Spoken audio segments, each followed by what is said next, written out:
Election নির্বাচন পদ্ধতি সম্পূর্ণ ধ্বংস করেছে, বিচার ব্যবস্থা ধ্বংস করেছে। বাংলাদেশ জাতীয় দলকে বিভিন্নভাবে আখ্যায়িত করে নির্বাচন, সেই নির্বাচনের ব্যবস্থাকে পুনরায় সংস্কার করে এই সংগ্রাম ছিল গণতন্ত্র পুনরুদ্ধারের সংগ্রাম। সেই সংগ্রাম ছিল এই দেশে যে নির্বাচন, সেই নির্বাচনের ব্যবস্থাকে পুনরায় সংস্কার করে সেখানে তত্ত্বাবধায়ক সরকার বা নিরপেক্ষ সরকারের অধীনে নির্বাচনের ব্যবস্থা করা।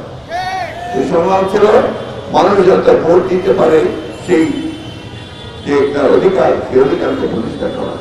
একই সঙ্গে দেশের মধ্যে অন্যায় অবিচার সমস্ত প্রতিষ্ঠানগুলোকে ভেঙে দেওয়া, ন্যায় বিচার প্রতিষ্ঠা করা, একই সঙ্গে অর্থনীতিকে আবার চালু করা, সচল করা, এই সবগুলো ছিল আমাদের আন্দোলনের মুখ্য উদ্দেশ্য। চক্রান্ত এখন শেষ হয়নি, চক্রান্ত চলছে। বাংলাদেশ জাতীয় দলকে বিভিন্নভাবে আখ্যায়িত করে বাংলাদেশ জাতীয় দলের যে কৃতিত্ব, সেই কৃতিত্বকে নস্যাৎ করার চেষ্টা চলছে।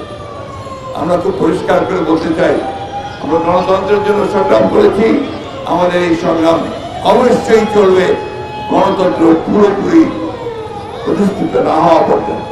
যে জঞ্জাল আওয়ামী লীগ দিয়ে গেছে, সেই জঞ্জালগুলোকে কিছুদিন সাফ করতে হবে, সময় লাগবে।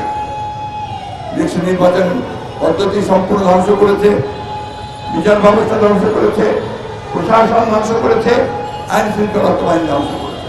সুতরাং একটা অবাধ সুষ্ঠু নিরপেক্ষ নির্বাচনের জন্য এই প্রতিষ্ঠানগুলোকে আবারও নতুন করে সংস্কার করতে হবে।